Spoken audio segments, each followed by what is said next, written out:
Hello everyone, साला सहायक YouTube channel में आपका बहुत बहुत स्वागत है। और आज इस वीडियो में हम आपको बताने वाले हैं कि स्टूडेंट बेनिफिशरी पोर्टल पे जो स्कॉलरशिप के फॉर्म भरे जा रहे हैं, वहाँ पे स्टूडेंट एलिजिबिलिटी टैब में सभी जो छात्रों के ग्रीन टिक कैसे करेंगे आप, ताकि उनके फॉर्म को अप्लाई किया जा सके।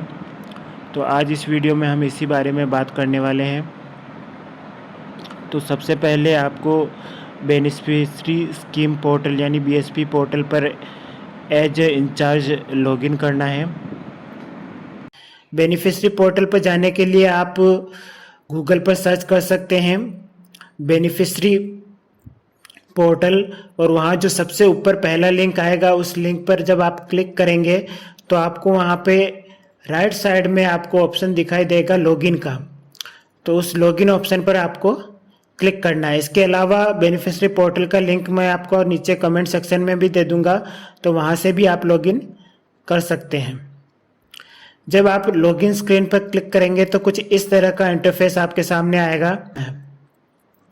और एज ए इंचार्ज लॉगिन करने के यहाँ पे आपको इंचार्ज के ऑप्शन पर क्लिक करना है। तो उसमें आपको एक तो इंचार्ज की आईडी मांगी जाएगी, वो डालनी है, इंचार्ज की जो भी स्टाफ लॉगिन की आईडी है। उसके बाद आपकी स्कूल की आईडी भी आपसे मांगी जाएगी, तो वो साला दर्पण की जो स्कूल आईडी है, जो जिस स्कूल का इंचार्ज है वो आईडी डालनी है आपको। उसके बाद पासवर्ड डालने के बाद आपको कैप्चा इंसर्ट करते हुए लॉगिन करना है। तो इस प्रकार से आप एज ए इंचार्ज जो है बीएसपी पोर्टल यानी बेनिफिशरी स्कीम पोर्टल पर लॉगिन कर सकते हैं। अब लॉगिन करते ही आपको कुछ इस तरह का इंटरफेस दिखाई देगा। यहाँ पे आपको 3 ऑप्शन आएंगे। अदर स्कीम, आप किस प्रकार की स्कीम के लिए अप्लाई कर रहे हैं, किसी अदर स्कीम के लिए अप्लाई कर रहे हैं, या फिर राष्ट्रीय योजना के लिए अप्लाई कर रहे हैं, या फिर आप प्री और पोस्ट मैट्रिक स्कॉलरशिप के लिए अप्लाई कर रहे हैं। तो अगर आप प्री और पोस्ट मैट्रिक जो स्कॉलरशिप है इसके लिए अप्लाई कर रहे हैं तो आपको इस ऑप्शन को क्लिक करना है। जैसे ही आप इस ऑप्शन पर क्लिक करेंगे तो आपके पास एक पॉपअप विंडो आएगी। इस पॉपअप विंडो में आपसे सेशन पूछा जाएगा कि आप किस सेशन के लिए अप्लाई कर रहे हैं। तो आपको सेशन 2023-24 चूज करना है। और टाइप ऑफ स्कॉलरशिप में प्री और पोस्ट मैट्रिक जिस भी प्रकार की स्कॉलरशिप का आप डाटा चेक करना चाहते हैं उसको चूज करते हुए आपको सबमिट पर क्लिक करना है। इसके बाद यहाँ पे नीचे बाईं तरफ जो है आपको स्टूडेंट एलिजिबिलिटी इस तरह का एक ऑप्शन दिखाई देगा। तो जब आप इस ऑप्शन पर क्लिक करेंगे तो कुछ इस तरह का इंटरफेस आपके सामने होगा। यहाँ पे आपको सेशन को चूज करना है कि किस सेशन के लिए आप अप्लाई कर रहे हैं। जैसे कि हम सेशन 2023-24 के लिए अप्लाई कर रहे हैं। फिर आपको स्कीम चूज करनी है कि स्कीम कौन सी स्कीम में आप अप्लाई कर रहे हैं। स्कीम को चूज करने के बाद क्लास चूज करनी है। और क्लास चूज करने के बाद जब आप शो स्टूडेंट पे क्लिक करेंगे तो आपके जितने भी स्टूडेंट का क्लास 6 में उन सबका नाम आपको यहाँ पे दिखाई देगा। और उनके जो यहाँ पे जो संबंधित कॉलम है उनमें ग्रीन टिक या फिर क्रॉस का निशान आपको दिखाई देगा। तो यहाँ पे हर एक जो बच्चा है उसके हर एक कॉलम में ग्रीन टिक होना जरूरी है, तभी आप उसका फॉर्म आगे अप्लाई कर पाएंगे। तो यहाँ पे कुछ इन चीज़ों को आपको समझना जरूरी है। जैसे कि यहाँ पे क्लास लिखी हुई है, तो अगर क्लास की कॉलम में ग्रीन टिक आपको दिखाई दे रहा है तो बच्चे के अगर प्रपत्र 5 या 9 में उसकी क्लास सही तरीके से भरी हुई है तो यहाँ पे आपको ग्रीन टिक दिखाई देगा। फिर उसके बाद कास्ट वाला कॉलम है, तो अगर आप मान लो कि 80 के लिए फॉर्म अप्लाई कर रहे हैं और जो छात्र का नाम है वो 80 कैटेगरी से बच्चा बिलोंग नहीं करता है, तो फिर यहाँ पे आपको उसका क्रॉस का निशान दिखाई देगा। यानी जिस कैटेगरी से आप जिस कैटेगरी का छात्र है, और अगर उस कैटेगरी के छात्र जो जिस योजना के लिए आप अप्लाई कर रहे हैं उसके लिए एलिजिबल है तो यहाँ पे ग्रीन टिक आएगा। और अगर उस कैटेगरी के छात्र उस योजना के लिए आप एलिजिबल नहीं है तो यहाँ पे क्रॉस का निशान आएगा। लेकिन अगर आपको ऐसा लगता है कि भाई कोई छात्र जो है 80 का है, वो इस योजना के लिए एलिजिबल है, लेकिन यहाँ पे क्रॉस फिर भी उसका क्रॉस का निशान आ रहा है, तो हो सकता है कि आपने जो फॉर्मेट 5 या 9 है उसमें उसकी कास्ट गलत भरी हुई हो।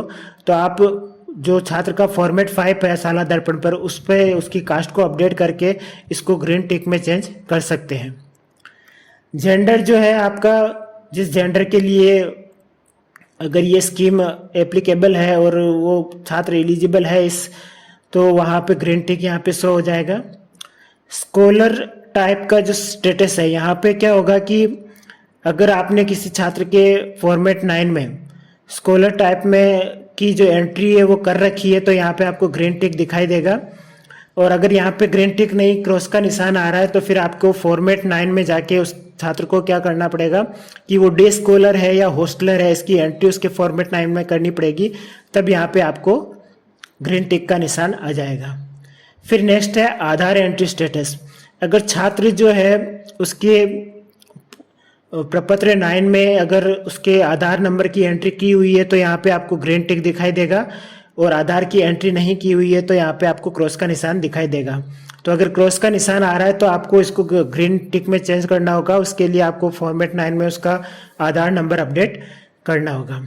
अब कुछ योजनाओं में आपको यहाँ पे एक और कॉलम दिखाई दे सकता है, आधार एंट्री, आधार ऑथेंटिकेशन स्टेटस। तो ऐसी स्थिति में आपको अगर आधार ऑथेंटिकेशन का कॉलम आ रहा है तो अगर छात्र का आधार ऑथेंटिकेशन सालाना दर्पण पर हो रखा है तो उसमें ग्रीन टिक दिखाई देगा आपको।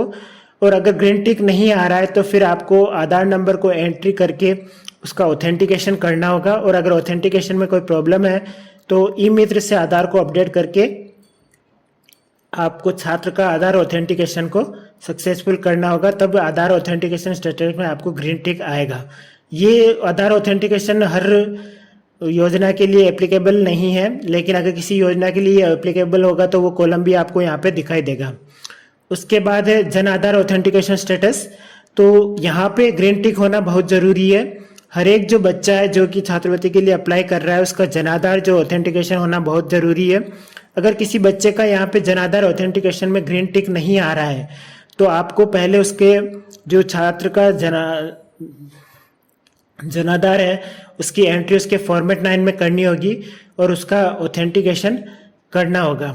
अगर छात्र का ऑथेंटिकेशन नहीं हो पा रहा है, उसके साला दर्पण के नाम और उसमें किस जो जनाधार के नाम में किसी भी तरह का मिसमैच है, तो फिर आपको उसका जो जिस क्लास से वो बिलोंग करता है उस क्लास के क्लास टीचर की जो आईडी है, स्टाफ आईडी, उसमें भी उसके जनाधार को ऑथेंटिकेशन का ऑप्शन दे रखा है। तो वहाँ से टीआरएन नंबर जारी करके आपको उसका ई मित्र की सहायता से जनाधार को ऑथेंटिकेट करवाना होगा। और जनाधार ऑथेंटिकेशन हर एक योजना के लिए ज़रूरी है, तो ये जनाधार ऑथेंटिकेशन तो आपको करवाना ही होगा।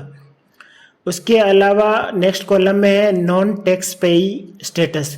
ये कॉलम आपको तब दिखाई देगा जब किसी योजना के लिए अप्लाई करने के लिए आपका जो अभिभावक है उनका नॉन टैक्स पेई होना ज़रूरी है। तो अगर ऐसा इस कॉलम में आपके क्रॉस का निशान दिखाई दे रहा है तो आप छात्र का जो लाभ विद्यालय टैब में आपको एज ए विद्यालय आपको लॉगिन करना है। और विद्यालय लॉगिन में आपको विद्यार्थी टैब में एक ऑप्शन दिखाई देगा लाभकारी योजना। तो लाभकारी योजना में आपको जाकर आप जो किसी बच्चे का टैक्स पेई या नॉन टैक्स पेई होने का जो डिटेल्स है वो एंट्री कर सकते हैं। तो जब वहाँ पे आप एंट्री कर देंगे तो यहाँ पे ग्रीन टिक का निशान आ जाएगा। उसके बाद है रिजल्ट स्टेटस। तो सभी जो छात्रों का रिजल्ट है वो साला दर्पण पर जो रिजल्ट और प्रमोशन मॉड्यूल है वहाँ से फेच किया जा रहा है। तो अगर आपने रिजल्ट और प्रमोशन मॉड्यूल में बच्चों का रिजल्ट नहीं भर रखा है तो पहले आप उस रिजल्ट को अपडेट करना है वहाँ पे। और रिजल्ट को अपडेट करने के बाद भी अगर यहाँ पे किसी बच्चे के नाम के आगे क्रॉस का निशान आ रहा है तो हो सकता है कि वो छात्र अनुत्तीर्ण हो चुका हो उस क्लास में और इसलिए वो छात्रवृत्ति के लिए एलिजिबल नहीं है, तो यहाँ पे क्रॉस का निशान आएगा। या फिर ऐसा भी हो सकता है कि छात्र उत्तीर्ण हो गया लेकिन फिर भी उसके यहाँ पे अगर क्रॉस का निशान आ रहा है तो यहाँ पे आपको एक बाईं तरफ एक ऑप्शन दिया हुआ है क्लास रिजल्ट फॉर स्कॉलरशिप।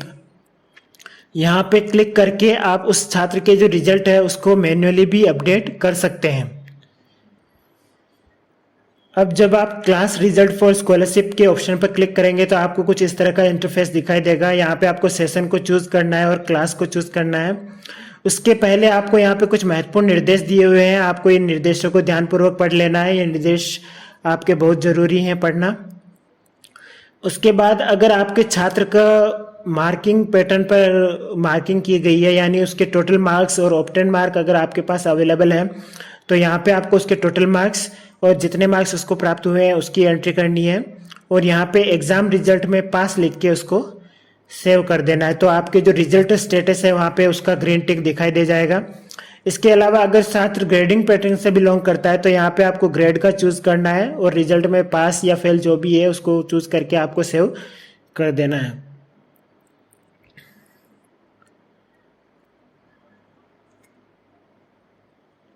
आपको यहाँ पे एक विशेष ध्यान रखना है कि दोनों ही चीज़ों की एंट्री नहीं करनी है, यानी आप कहीं मार्किंग की भी एंट्री कर दे और ग्रेड की भी एंट्री कर दे तो ये दोनों चीज़ों की एंट्री नहीं करनी है। अगर बच्चा ग्रेडिंग पैटर्न से बिलोंग करना है तो ग्रेड और एग्जाम रिजल्ट की एंट्री करनी है, और अगर मार्किंग पैटर्न से बिलोंग करता है तो यहाँ पे जो मार्क्स हैं उसके वो और जो एग्जाम रिजल्ट है उसको एंट्री करके सेव कर देना है। ग्रेड और एक मार्किंग पैटर्न दोनों को एक साथ एंट्री नहीं करनी है, दोनों में से एक की ही एंट्री यहाँ पे आपको करनी है। तो इस प्रकार से आप यहाँ पे अगर बच्चों के आपके मार्क्स और ऑप्टेन मार्क्स की एंट्री कर देंगे और उसको सेव कर देंगे तो बच्चे का जो ग्रीन टिक शो हो जाएगा वहाँ पे रिजल्ट स्टेटस में। ये वीडियो अगर आपको पसंद आया तो वीडियो को लाइक कीजिए और चैनल को सब्सक्राइब कीजिए। Thank you.